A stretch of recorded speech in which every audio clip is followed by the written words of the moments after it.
Speaking of jungle, I am doing the no mow May for the bees. I don't know if you guys do this. Like, you don't mow your yard for the bees, so the bees can come in and they can eat the dandelions or eat them. I don't know what they do. They do whatever they do on the flowers, right?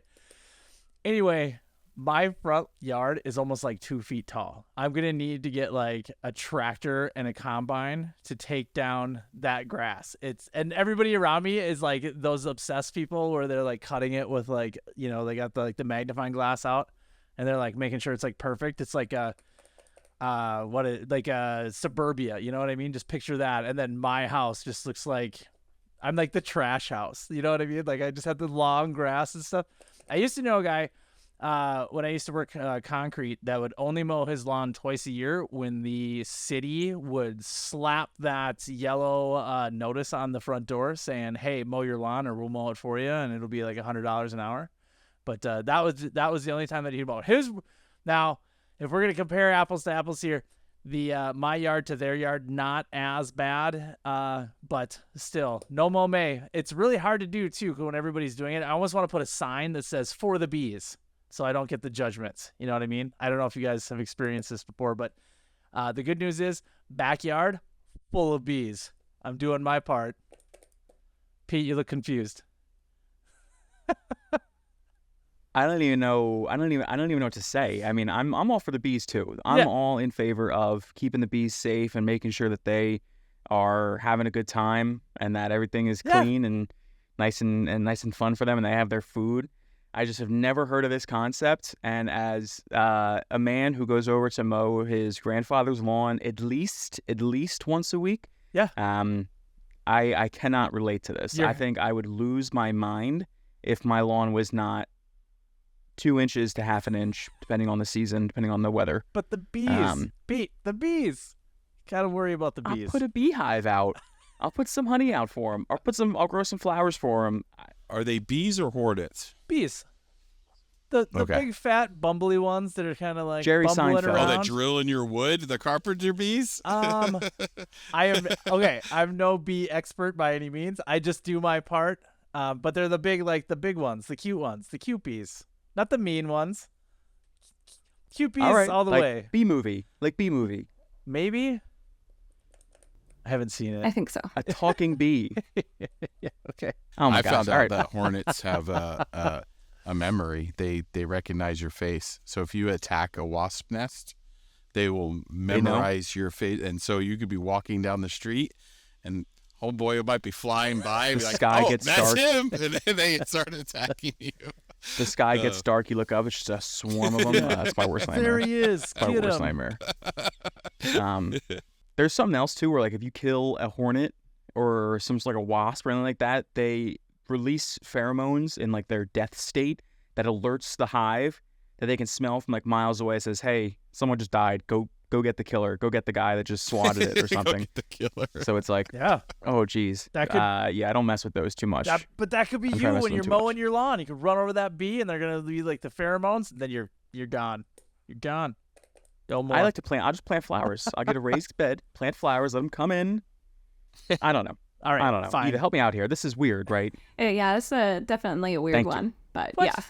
yeah. I mean, I haven't heard of not cutting your grass, but I'm all for the Gotta be a bees, thing. not for hornets. I used to call myself a bee hunter when I was young, and I would go out and like hunt bees with a fly swatter because my sister was allergic and I thought she'd die if she got stung. And so I would leave a pile of dead bees to warn the other bees. And then my mom was like, you actually shouldn't do that because then they swarm. And then I didn't realize that. I was like pissing them off more by leaving piles of dead bees. Trying to show them who's boss. Yeah. I was man. Be aware. Don't come into this yard. Oh, I like that. But I'm aware. all for your first protection is your family. So I'm all you kill as many bees as you want. No, I'm kidding. You don't want to do that. Save the bees, but not if your sister's allergic. Yeah. I see how it is, James. Well, speaking of the hornet's nest, today we're talking about Amazon. What else is new? And speaking of the jungle, we're on with Eva from Jungle Scout. Eva, thank you so much for coming on today to talk to us about the program and how it can benefit a lot of Amazon sellers.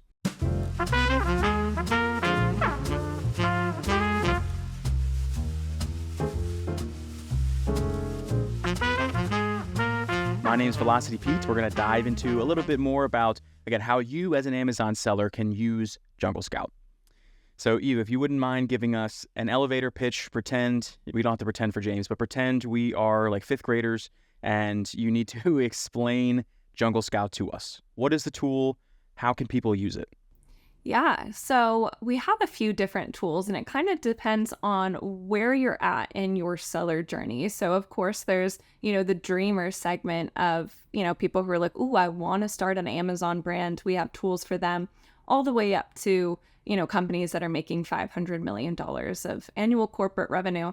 So there's a wide range of tools, but, our specialty is data. So market intelligence. So telling you what's going on the Amazon channel. And that's just information you're not going to be able to get without a tool such as Jungle Scout. So it helps you to do, competitor research, pricing analysis. The thing that I use it for the most is product launches.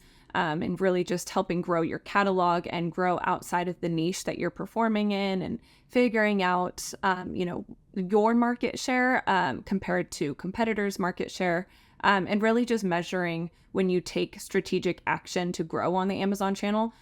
Do you have the data to tell you that you actually grew in comparison to your competitors?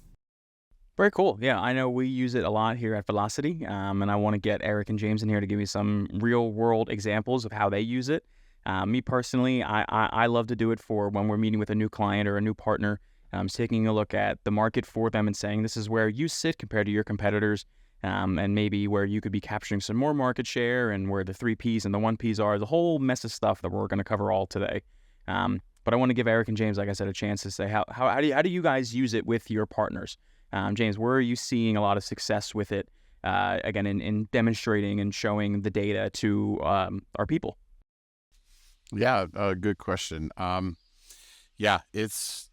We use it for reporting, first off, number one. Obviously, the day of business reports and so forth, and doing screenshots that way, you're only limited to what Amazon kind of supplies you. And also the data, some of the other data is in, exports, right? Flat file exports and stuff like that. So we have to do a lot more manual work to actually create those graphs or really do some deep dives. So a lot more work needs to be involved if you do it manually. But where Cobalt has been really helpful is we're able to really quick just send an invite on the advertising side, on the Seller Central side, or any particular channel, and we can start seeing data, right? And then we can start getting into some of the more finite details of what type of data are we looking for? What do we want to see? I know Eric's been really involved with kind of navigating the Cobalt for the company as well, and just overcoming, there's so much to it, right? So I think at first it was so overwhelming, but what we try to tell a lot of the teammates is just chip away at it, just get in there, start playing with it, and then now the comfortability is starting to take, right? The take rate starting. People are like, "Oh, this is amazing." Eric, what are you seeing on that end? Well, I guess the one thing that we're so used to using Jungle Scout Cobalt that we might be only talking about Jungle Scout Cobalt, but we should be talking about both Jungle Scout Cobalt and regular Jungle Scout too. So what Eva was kind of mentioning is depends on when you are, where are you? So if you are in Amazon, you're already established brand, you're selling and stuff, Cobalt is an amazing tool that you should be using. If you are, I believe Eva, I'm not trying to put words in your mouth. You can definitely come and jump in after this and correct everything that I'm saying that's incorrect. But you can use regular Jungle Scout before you've started, or when you've just kind of starting out. But once you kind of get to a certain point, and you're finding the Amazon reporting, having to do VLOOKUPs, doing several different downloads, Jungle Scout Cobalt is absolutely fantastic. It is just an amazing tool. And so that's kind of what I've been working with the team on. And it's just been, I can't say enough good things about it.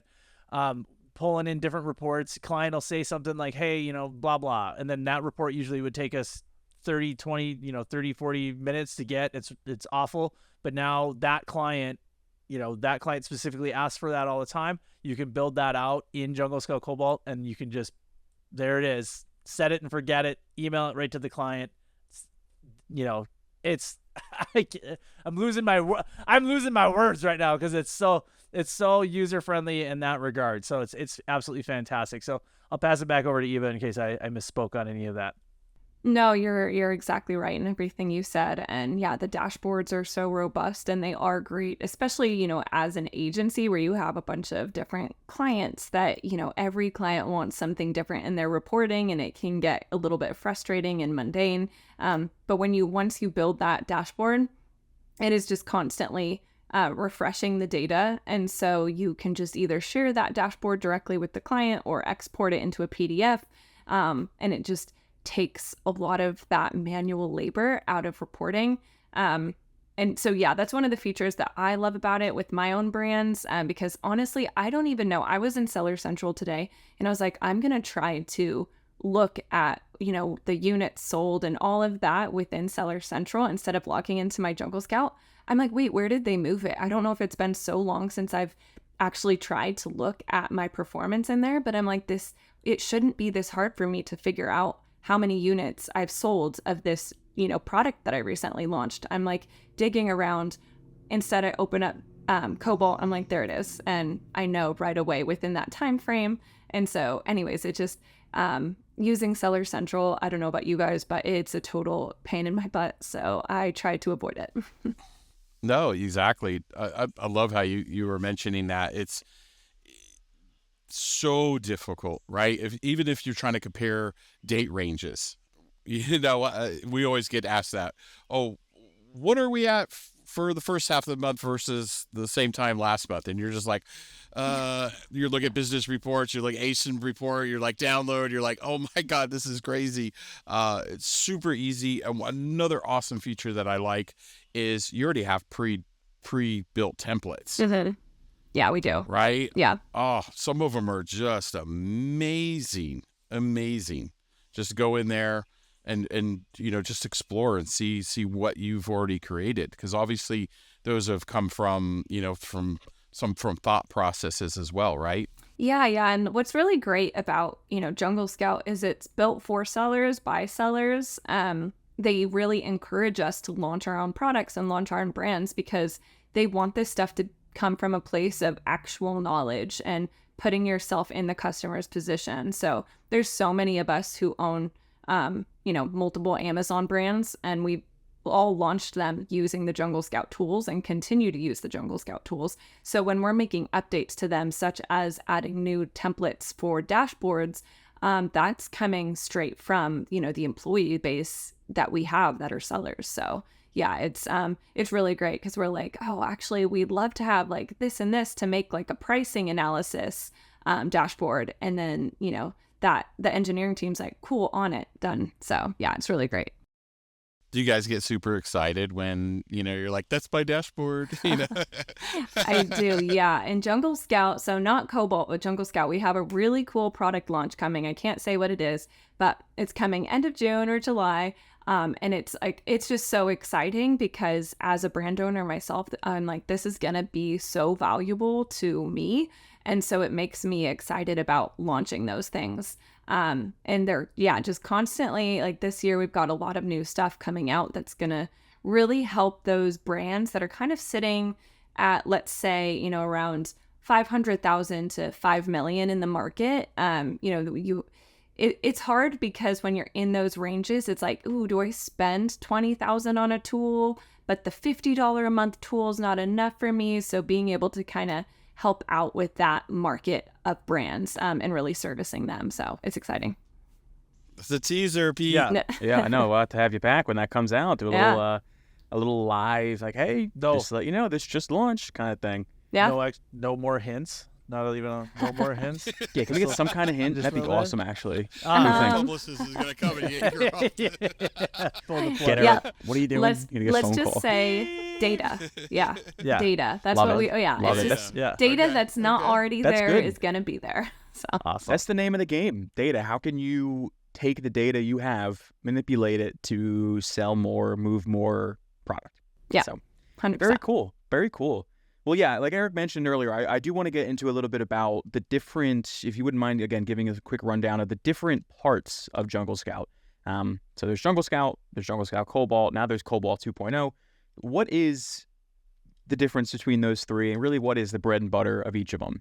I was on a mission to say the phrase bread and butter today. I think it's a very Good job, underused. I like it a lot. Yeah. I'm sorry, Eric, I don't know if you're still doing that diet thing, if that It's fine.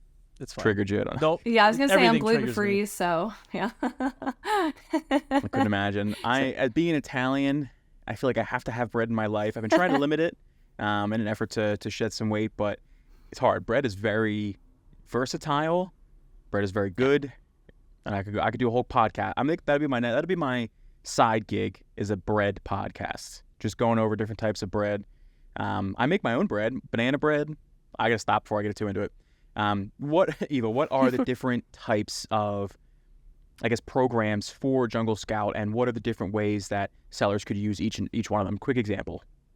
Yeah, so we'll just start off at kind of that beginning phase of the user journey, which would be Jungle Scout. And so that is providing tools for launching either a new brand, launching products. It has review automation and a lot of, things for listing builder and keyword research.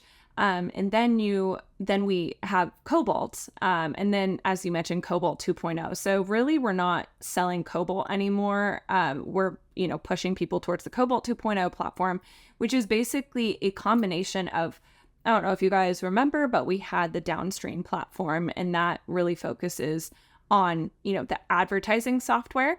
And so we kind of married those two to make Cobalt 2.0, which allowed us to make those really robust dashboards where you can look at, the market data next to your performance data, next to your advertising data, all of it all in one. That's Cobalt 2.0.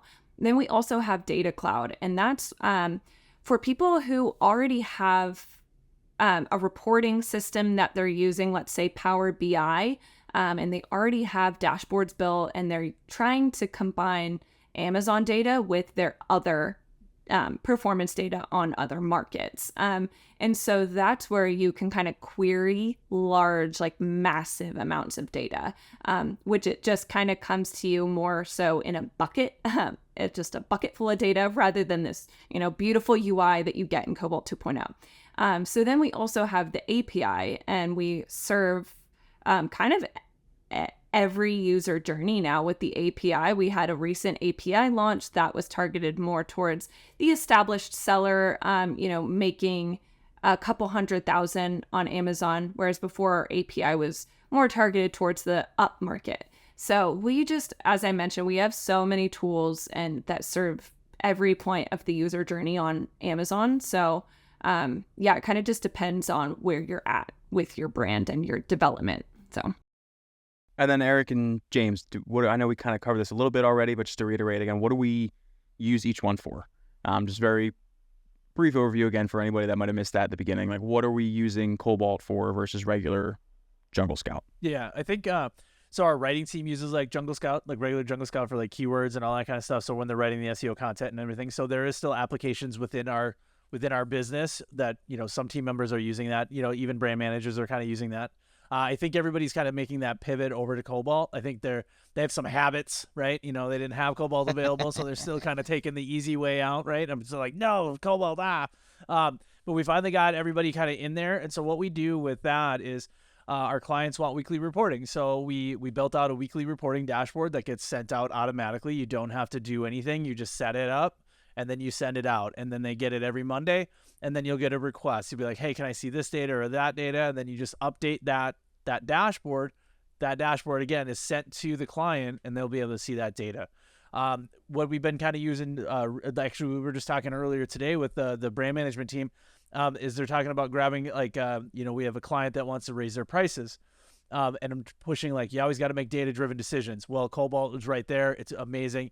You can build out segments. So what a segment is in Cobalt, and again, correct me if I'm wrong, if I misspeak or whatever, but a segment would be just like you can break out into the entire Amazon world by category, by brand, by pricing, whatever kind of metrics that you want to kind of measure, you can pull that in into that dashboard and then have a comparison. So in this case, they're going to pull in the top, let's call it 20 brands that are priced competitively to our client, and then compare them. And so let's say if you're I don't know, I'm going to make something up here. If you're in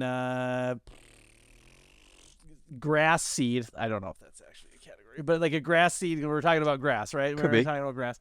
So grass seed category? or beekeeping category, and your bee keeping jar and net is $29.99, and your competitors are $14.99, but you want to raise your price to $49.99. This tool will be able to get you like a pie chart to see where you are priced, and if you are way overpriced or you're going to price yourself out of the market. And I guess now I'm just kind of rambling a little bit here, but you kind of get the idea. You can compare yourself quicker and easier than you going yourself out into the Amazon marketplace and trying to figure out what the competitor prices are. Yeah. And I think, Stephanie, don't you use it, right, Pete? Right, when you do an analysis? Oh yeah. Before we even potentially onboard a client, we want to kind of see what the Amazon landscape looks like. What does it look like for this potential brand that the agency might take on? Is it worth the while, right? And then we can be kind of honest with, we're like, man, it's gonna be a lot, right? Or hey, there's opportunity here. This is how we can kind of position your brand for success. So that's exactly what I use it for in sales too. It's just, is this going to be worth it for them? Does this make sense to even pursue on our end? And not saying that in like a mean way, but does it make sense for us to say, like, if some of the products, I know, to give you a good example of this, when I went to the trade show, when we all went to that hardware show, trade show, I went into the room that was specifically for new inventions and new things. And I texted our group about it, and Chris, our ads guy, said, just make sure that stuff, he didn't say stuff, but make sure that stuff is searchable. Because if it's not, what keywords are you going to bid on? You might be able to bid on category specific keywords. For the kids at home, he said stuff. You might be able to bid on category specific keywords, but it has to be sort of relevant. And that's the thing what Jungle Scout can do as well, is say, hey, like, is there potential for your product on Amazon? Are people looking for something like this? If you didn't drive off-channel traffic, would people still be typing in your remote Bluetooth stuff, ear cleaner? So I know I use Jungle Scout very, I don't want to say efficiently, I don't want to toot my own horn here, but I definitely have said to people, listen, there's not a whole lot of people looking for your product, and there's like 500 other competitors. We can compete with them. It's possible with your price point and with the amount of product you have, but it's not going to be gangbusters like you think it might be. So I definitely see a lot of success on the front side of the sales pipeline with Jungle Scout. Yeah, I think most importantly, it's once we have the client to be able to really get into the micro levels of the account very easily. I think we had a pretty good initiative last week, right, Eric, in regards to labeling, using different labels and creating custom reports based off those labels, and seeing that we could now break it down by SKU level, brand level, audience level, series level, and segregate those different ones for the reporting. I think that's super cool. That's just something that would take a lot of expertise in Excel, which we, sometimes we just don't have. And I think ultimately it's time, right? I think it's the time to manage a seller account is so crucial. There's not enough time in the day to use Seller Central just as they supply it. We have to have this particular tool in order to manage day-to-day ops, especially on the agency level. Yeah, to go back to those labels. So what we've kind of discovered too, I mean, it's a wonderful tool. Like so the Amazon will, or I should say, like Cobalt will pull in your data from Amazon. They don't necessarily pull in like your SKU or whatever. So if you wanted to see it by SKU, you can add a label, label a SKU. But what we've been kind of doing is playing around with that idea of like if you have a 2-pack, 4-pack, 6-pack, 8-pack, or if you have like different pack sizes, you can label that out. You can then isolate each pack size. So if you're thinking like, oh, my single pack is the best seller, and you're thinking that because maybe your top sellers are top 20% are single packs, but then your long tail are all those other pack sizes, then it turns out the long tail sales actually total more than your single pack because you're only looking at like the top 3 single packs. So with those labels, you're able to kind of explore different things. We can even do it by category. I think you mentioned, like you can see like, I don't know if you're selling shirts, if it's red shirt, blue shirt, black shirt, whatever, you can kind of add up all those in different widgets, and then you can have it's kind of surprising at what kind of discoveries that you can make when you organize your data like that. And like you kind of said, James, when you're in the agencies moving fast through accounts, you don't have a lot of time to take an hour and a half to build out the perfect spreadsheet. Cobalt will build it out for you in like seconds. It's absolutely incredible. But I want to pass it back over to Eva. We keep stealing the show here. I want to hear more about what you discovered. So, like, what's one of your favorite ways to use a label, or what can you give us noobs? What kind of advice can you give us noobs?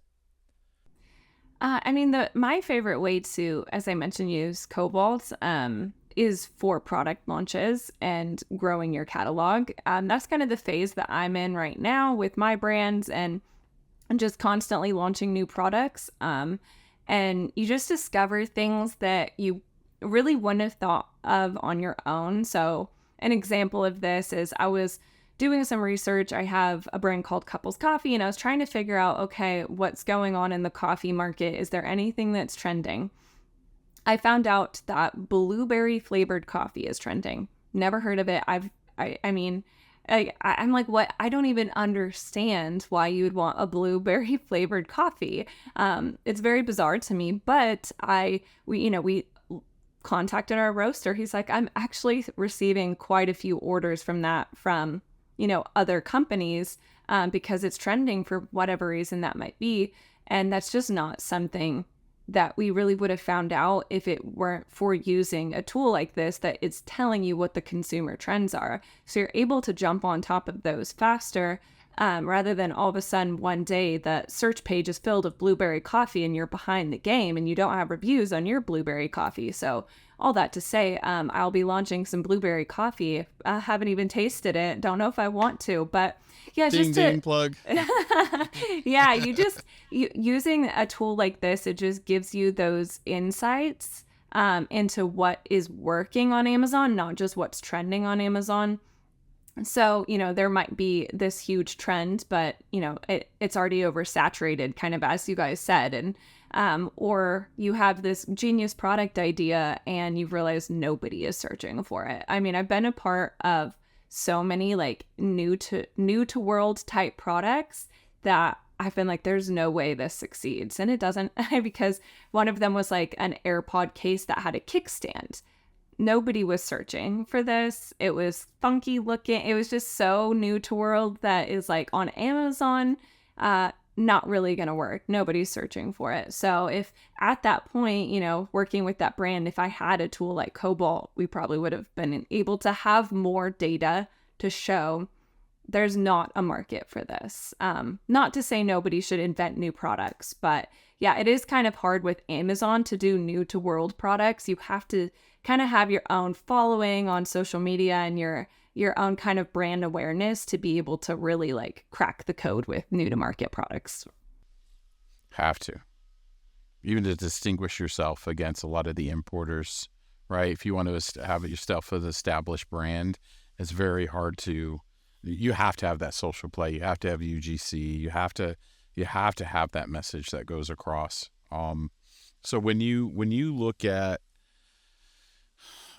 what are some of the things that you do when you're looking at a product launch? What are some of the key things within Cobalt that you're looking for? So I'm building I'll build a segment as you mentioned, and I usually do a more broad, not just product based, but coffee to see like what's going on with coffee as far as like K-cups, Nespresso pods, things like that, ground coffee, coffee beans.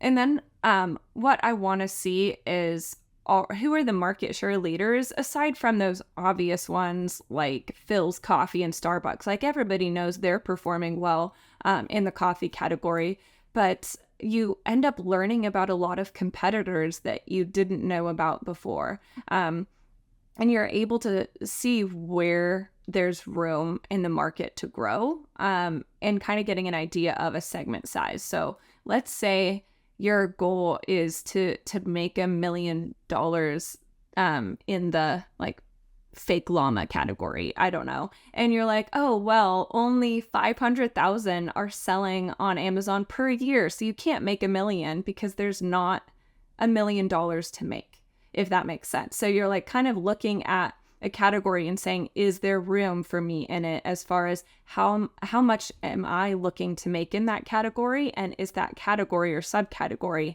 making that much per year? Because there has to be the demand for your product.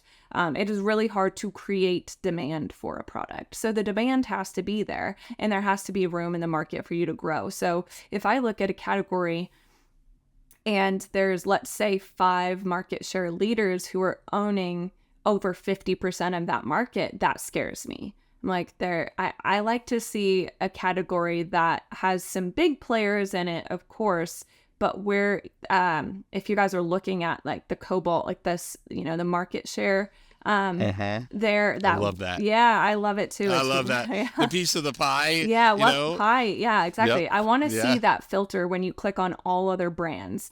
I want to see that most, that after you filtered out the big 5 or big 10, that the all other brands are owning over 50% of that category, because that says, okay, there's room for the little guys like me. Yeah, you can make a big impact, right? You start attacking, each individual and I can grab 0.5% here, 0.5% here, 0.5% here. And then all of a sudden now you're in the 5 and 8% category. Yeah, right. For sure. Of market share. Yeah, I love that. I love that pie. Yeah, it's so cool, that it pie. is. Yeah, it's really satisfying to see that. And especially if you're working with a brand that is really growing significantly, and to see, when they're at The change. Yeah, that change of like, oh my goodness, like you were at 5% market share, now you're at 6%, and look at these people who are trending down. So looks like you can kind of almost predict who you're stealing market share from, and that's a really great feeling. It is, yeah. Not for the other guys, but yeah, definitely. Sure. For you, yeah. That's a term I use a lot and show people like, hey, listen, you could be capturing way more market share if you were doing X, Y, and Z and stuff like that. So it's great to know that, again, for all the Amazon sellers out there, this is what Jungle Scout could do for you. Very, very cool. So I know you can't tell us this new thing, fine. But is anything you can share with us on the horizon for the future of Jungle Scout and kind of what's coming next and how you're taking in a lot of the changes that Amazon's making? Yeah, so one of the newer tools that we have, and I don't know if you guys have dove into this one, it's on the Jungle Scout platform, not Cobalt, but it's the AI review analysis.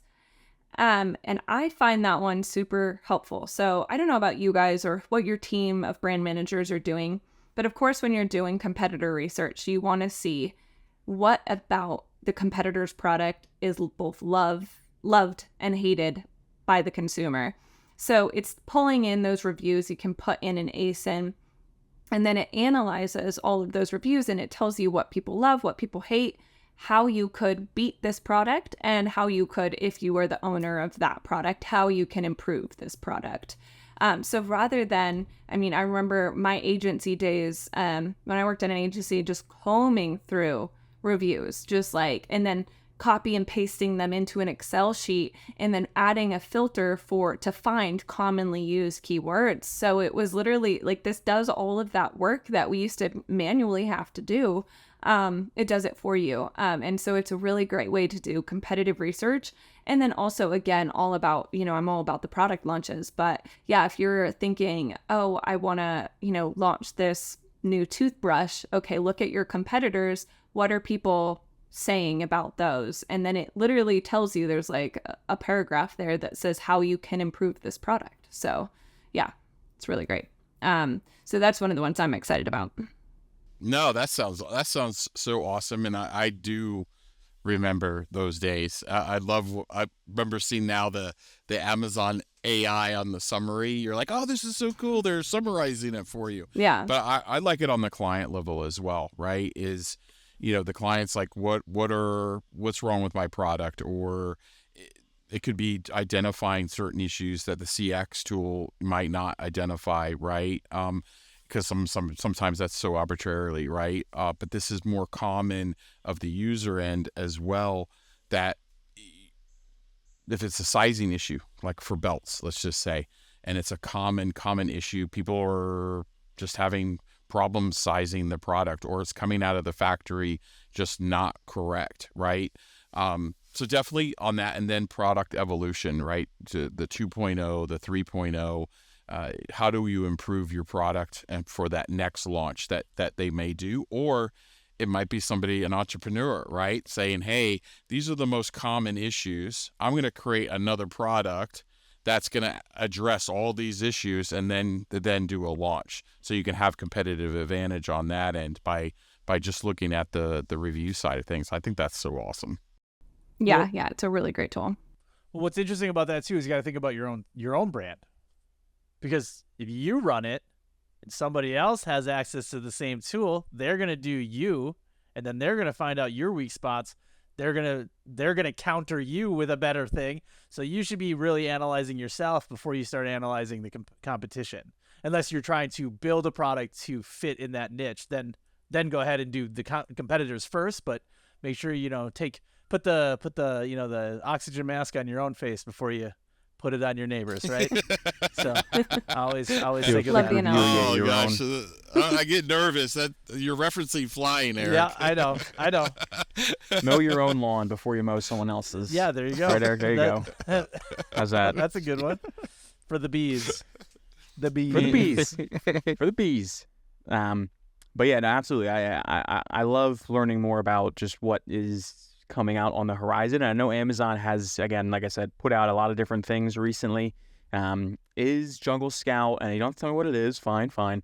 But are you guys working on anything to combat any of these new, some bad, some good changes? Amazon's been doing a lot of good lately. There is a little bit of backlash, I guess, on some of the new fees and kind of managing your inventory and stuff like that. Is there any tools in Jungle Scout for looking at your like FBA costs or anything like that? Is that something you guys would consider, I don't know, adding to your dashboards, or just really, again, looking at what Amazon is doing and kind of returning fire? I don't know, I'm not sure what the term is, but kind of reacting to what Amazon is doing and implementing that stuff into your dashboard, into Cobalt. Yeah. So, I mean, with Jungle Scout, we have the ability to, add in the fees and your cost of goods to measure what your profitability is. And that's everyone's goal, right? Is to be profitable. And it does feel like Amazon is making that more and more difficult for sellers with all of the new fees that they're trying to implement, and people are up in arms about it. So yeah, we have that within the tool, but that's just something we're constantly looking at revamping and providing new ways, whether it's educational ways to like teach people how they can kind of manage these new fees and inventory management and just things like that to help. But yeah, one of the things that, people are constantly asking is, okay, well, Amazon is coming out with some type of, competitive intelligence type tools. And does that compete with Jungle Scout and things like that? But I mean, you guys, as we talked about earlier, you've used Seller Central, and it's difficult to use. It's difficult to navigate. It doesn't have the same UI, and they don't really care about those things. Like the manage inventory has looked the same for, I think, like a decade. Like they really don't make changes. They don't make things easy to use. So I think no matter what they come out with, people are still going to be looking for a tool to look at those things, right? they don't make things easy, I guess is what I'm trying to say. So even as they are releasing new, features for brand registered brands, I think their brands are still going to be looking for tools like Jungle Scout.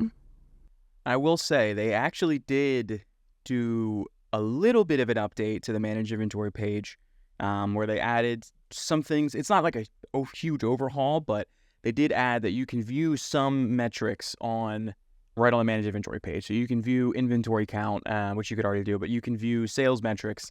And Eric and James, you can view, not them, but you keep talking. Go on. Yeah. there was a bit of an update there, but I do agree with you that sometimes seller sometimes seller is not the most user-friendly tool. But I will say that they are doing a little bit of an update, and that's not to say that tools won't be necessary to give more of a look into that. But I will give Amazon credit when they do something semi-cool. They did make that update, so that was neat.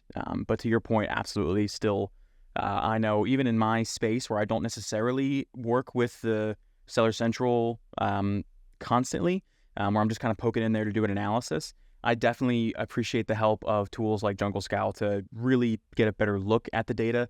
It's almost like looking at it from a different perspective, or it's like peeling back the layers of an onion. Ogres are like onions. They have layers, and Seller Central accounts are like onions. They have layers. I'm seeing that the Shrek reference was lost on Eric and James. Good. I watched Shrek literally a few days ago. So did you really? Eva got it. Yeah, it's on Netflix. Thank you, Eva. Classic. Yeah, there you go. Yeah, there you go. One thing I want to see, from Amazon is, and this obviously will be part of Cobalt, right, or some type of metric, is like B2B, the B2B sales portion. Because it seems like it's gated, right, Eric? When we're trying to find out what the B2B sales are from 3P, on the 3P standpoint on reporting, we can't see a lot of the B2B side of things. We can see total sales. Right. Like, so when we're doing an analysis, we're not able to separate. This is your total revenue of $1 million, let's say. 14% of that is B2B sales. And find out what those B2B sales are, right? It won't tell us like it's a case pack or palletized so there's still, Amazon's still blocking that data.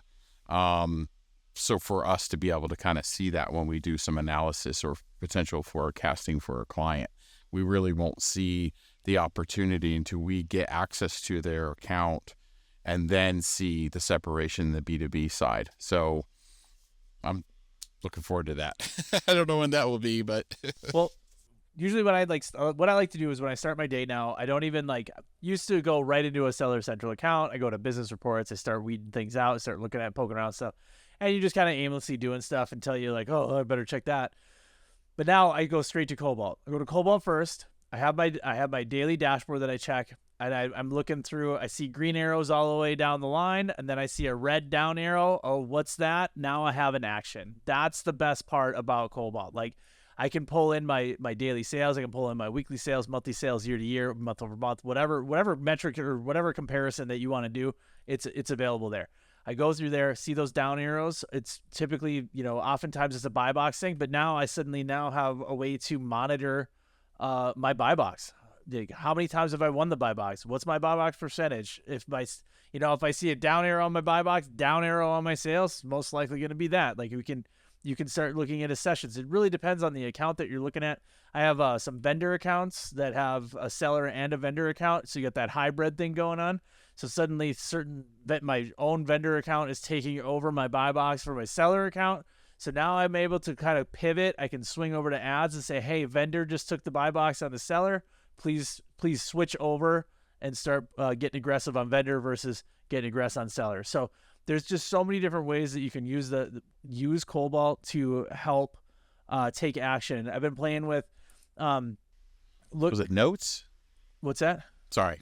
The notations. I haven't done much of that.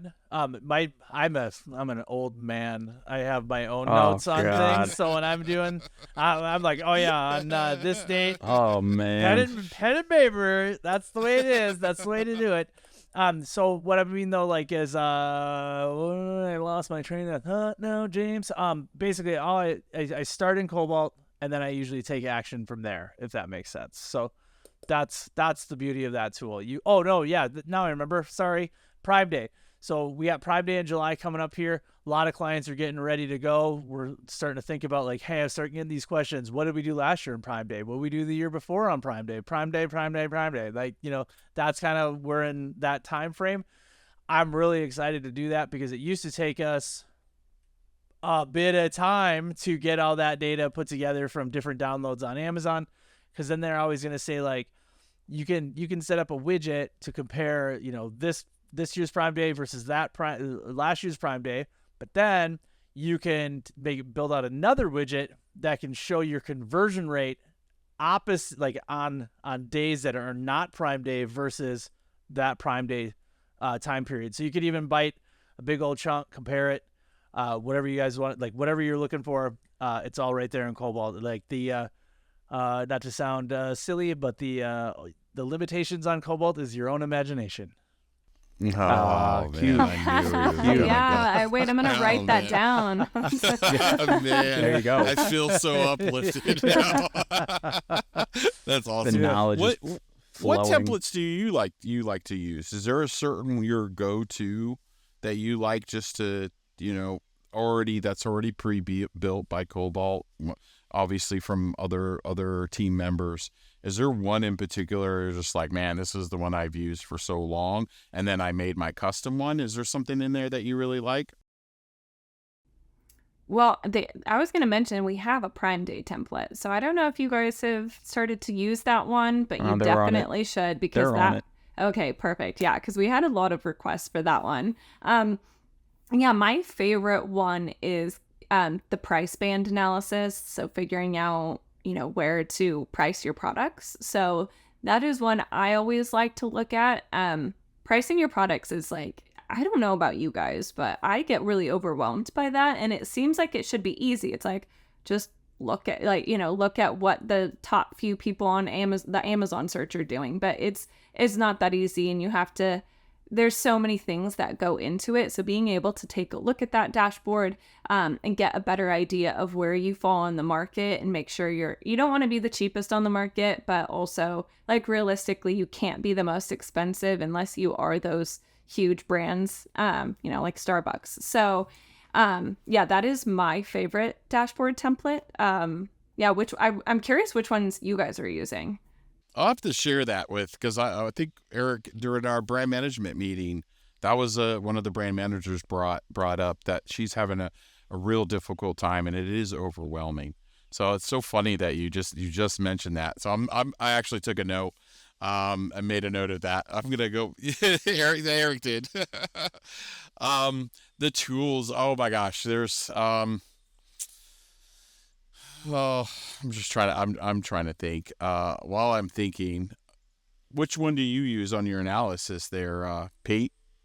We like to do the segment dashboard, especially just to take a look at any kind of market, or if the partner I'm meeting with or the brand I'm meeting with says, I am really hell-bent on taking down ABC brand, can you pull up their place in the market? I'll go in there and pull just their brand, kind of what they're doing, numbers on all of their products and all that kind of good stuff.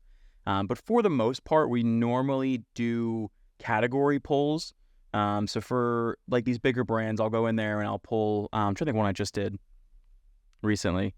I'll go in there and I'll pull baby lotion or like baby diaper balm or something like that as a category. Baby products in general. If they're like a huge brand, they're selling a bunch of different products. Or I'll specifically narrow down, like I said, a specific category and pull all of that, put that in a dashboard, download all the reports, the 3 Ps, and the other one, I can't remember which one it comes out as. It comes out as the 2 reports, the 1P and 3P, and the brands export. Yes. So I'll download both of those, put them in a Google sheet and make it all nice and neat and say, hey, here you go. Here's the info. So if that's really what I'm using it for, but I know there's a whole mess of opportunity and a whole mess of stuff that you can do with the program. Endless. What, Eric? What's the pillow? What's the throw pillow quote? that you said? That you just said, the imagination? Oh, the limit to Cobalt is your own imagination. Is that? Amen. Yeah. So I've been poking around with the advertising one with the tabs, and then it shows like time of day and all that good stuff. I believe it's top middle or top right, I think, in the like the pre-built templates. But what I absolutely find invaluable, right? Invaluable, very valuable, invaluable, are the webinars. You guys have been putting on amazing webinars. I've been joining as many as I can. And it might not even be on a topic that I have interest in, but I'm going to have interest in that topic later, or it's just getting me exposure to other things. And I got to say, your team that put those on, is it Brandon? Right? No, that's my team, the content team. So yeah. I thought Brandon was on the last one. Anyway, those guys are fantastic. They've been doing a wonderful job. So thank you for all that, and make the team join as many of those as possible. So that's the other thing I would like to do a quick shout out. The Cobalt Jungle Scout team have so much support. If you have questions, we're able to reach out, and they have a wonderful glossary index where you can kind of go through some of those metrics. I'll sit here and gush all over it. I'll pass it over to you, Eva. Why don't you kind of tell us a little about the support if somebody's using the product? Well, yeah. So we're known for our customer success team. Like they're amazing. So I've done a lot of customer interviews for case studies in the past, and 100% of the time, like one of the top selling points for them was the support team. So we have a really amazing support team. So that really sets us apart.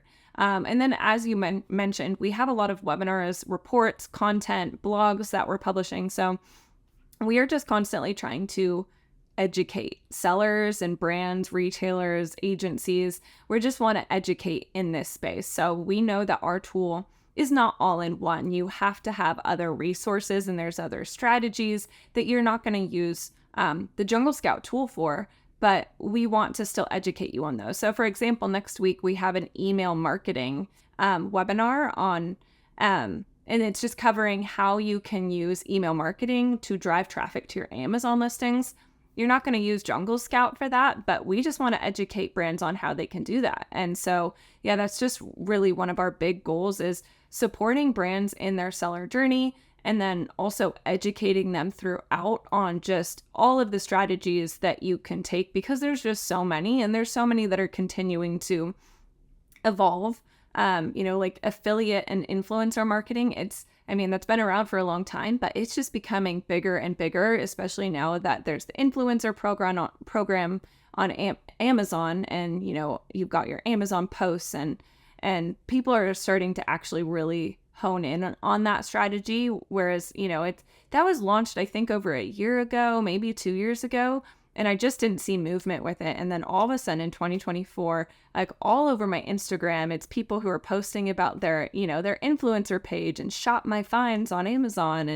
And there's just so many strategies out there for growth. It's kind of hard to find all of them. So we just like to create a space for sellers to learn and be supported in their journey. Yeah, it's an amazing ecosystem, right? That the social play now is really, we had Facebook Lives and so forth, but now there is a solid e-com. There's dollar value there now for people. They can actually make a living out of, a really nice living just talking about products, right? Referring products over, or even the social voice, I think is super, super important. The assisted sale.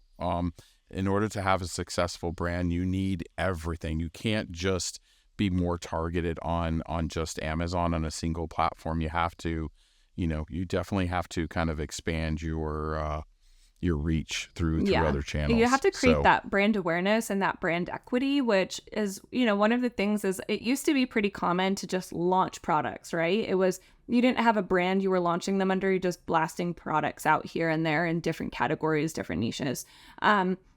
you're not building like equity in that. So when you create a brand and your brand registered and you're launching products within like under that umbrella, and then you have all of your social platforms and just getting your voice and your name out there on different platforms is, you know, what we're really trying to encourage people to do. So yeah, like TikTok and Instagram and all those things that like it's kind of scary if you're more of a business mind. You're not like, oh, I'm gonna launch a TikTok. That's like intimidating. But yeah, it's something that like is so important now to do that, especially with influencer marketing, because that's how influencers find you, and that's how you can find them and really push your product. And you know, a strategy I love is just always pushing that traffic to your Amazon listings.